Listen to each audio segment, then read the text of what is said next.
வணக்கம். ஷாயனமன். உங்கள் வீட்டில் நீங்கள் ஒரே ஒரு விஷயம் செய்ய மறக்காதீங்க. வாரத்தில் ஒரு நாளாவது உங்களுக்கு எந்த கிழமை, ஞாயிற்றுக்கிழமையிலிருந்து சனிக்கிழமை வரைக்கும் எந்த கிழமை உங்களுக்கு பிடிச்சிருக்குன்னு பாருங்கள். அந்த கிழமையில்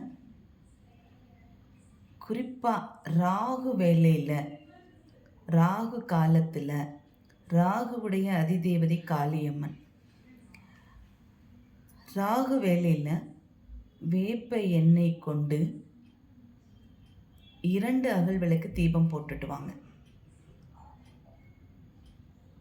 பெரிய செலவு என்னால் செய்ய முடியாதுன்னு நினைக்கிறவங்களுக்கு இந்த ஒரு பதிவு. எதுக்காக வேப்பெண்ணெய் போடணும் அப்படின்னா, வேப்ப எண்ணெய் விளக்கு நம்ம வீட்டுக்குள்ளே தீபம் முதலில் ஏற்றலாமா அப்படிங்கிற சந்தேகம் நிறைய பேர்த்துக்கு. தாராளமாக ஏற்றலாம். பூஜை ரூமில் தான் ஏற்றுறோம். அப்படி ஏற்றும் பொழுது நீங்கள் சாணி இருக்கும் இல்லையா, சாணி கிடைச்சதுன்னா அதை எடுத்துகிட்டு வந்து ஒரு வாழை இலையில் வச்சு அது மேலே விளக்கு, அகல் விளக்கு வச்சு அதில் 2 திரி போட்டு நீங்கள் தாராளமாக போடலாம். இல்லை பைரவருக்கு நான் தீபம் போடணும் அப்படின்னு நீங்கள் நினச்சிங்கன்னா கோவிலுக்கு தான் போய் போடணும்னு இல்லை, நீங்கள் தாராளமாக வீட்டிலையே போடலாம். மிளகு திரியை சிவப்பு கலர் காட்டன் துணியில் கட்டி 1 வாரத்துக்கு முந்தையே நல்லெண்ணெயில் போட்டு ஊற வச்சுருங்க. ஊற வச்சு அதை எடுத்து தனியாக ஒரு பிளாஸ்டிக் பவுலில் எடுத்து தனியாக வச்சுருங்க. இல்லைன்னா கண்ணாடி பவுல் இருந்தாலும் பரவாயில்ல, எடுத்து வச்சுருங்க. 1 வாரம் கழித்து ராகு காலம் வரக்கூடிய வேலையில் மிளகு திரி வச்சு சாணி வாழையில் ஒரு சின்ன துண்டு இருந்தால் போதும், இல்லை பாக்கு மட்ட தட்டாக இருந்தாலும் பரவாயில்லை.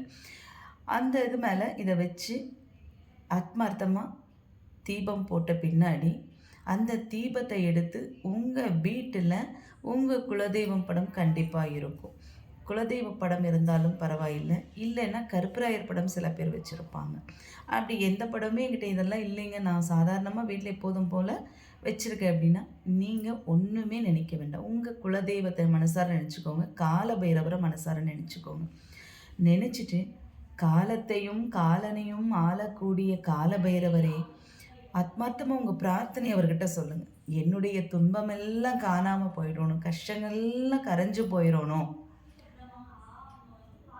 எப்படி பெரிய பெரிய துன்பங்கள்லாம் வந்த போதெல்லாம் என்னை காப்பாற்றினீங்களோ, அதே மாதிரி இக்கட்டான ஒரு சூழ்நிலை எப்பப்பெல்லாம் எனக்கு வருதோ அப்பெல்லாம் நீங்கள் என் கூடவே இருந்து எனக்கு வழி காட்டுங்க, வழி நடத்துங்க, கஷ்டத்தெல்லாம் காணாமல் போக வைங்க அப்படின்னு ஆத்மார்த்தமாக பிரார்த்தனை பண்ணுங்க.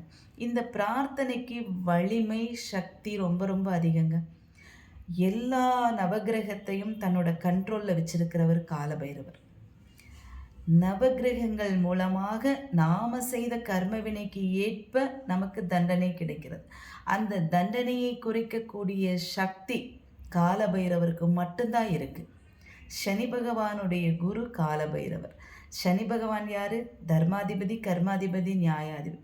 நாம் செய்யக்கூடிய யார் ஒருவர் செய்த கர்மத்தின் அடிப்படையில் அவர்களுக்கு ஏற்றவாறு நீதியை வழங்கக்கூடியவர், தர்மத்தை வழங்கக்கூடியவர் சனி பகவான்.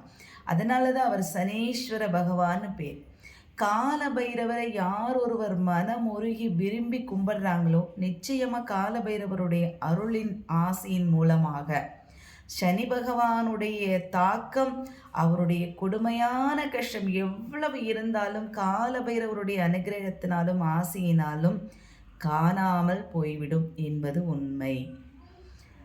அதே போல கால பைரவர் ஒரு பக்கம் வழிபட்டுட்டு இன்னொருத்தருக்கு சாபம் விடக்கூடாது, கெட்ட வார்த்தை சொல்லி திட்டக்கூடாது. சனியனே, இந்த மாதிரி சிவசிவா, இந்த மாதிரி கெட்ட வார்த்தைகளை சொல்லி திட்டக்கூடாது. சனி பகவான பேரை சொல்லி திட்டக்கூடாது. ஒருத்தர் கெட்டு போகட்டுன்னு நினைக்கக்கூடாது. ஒருத்தர் ரொம்ப கடுமையான கஷ்டத்தில் இருக்கும் போது மேலும் மேலும் போய் அவர்களுக்கு தொந்தரவு கொடுக்கக்கூடாது, கஷ்டத்தை கொடுக்கக்கூடாது, மனசை காயப்படுத்தக்கூடாது. இது எல்லாமே கண்டிப்பாக ஒருவருக்கு நேரம் காலம் சரியில்லாத போது கண்டிப்பாக அது அவர்களை பாதித்தே தீரும். சனி பகவான் கொடுக்க வேண்டிய நேரத்தில் நல்லதையும் கொடுப்பார், கெட்டதையும் கொடுப்பார். அவர்கிட்ட தான் எல்லா விஷயமே இருக்குது. அதனால் கால பைரவர் ஆத்மார்த்தமாக கும்பிடுங்க. நீங்கள் செய்த கர்ம வினையிலிருந்து நிச்சயமாக காலபைரவர் உங்களை காப்பாற்றுவார். ஜெயம்.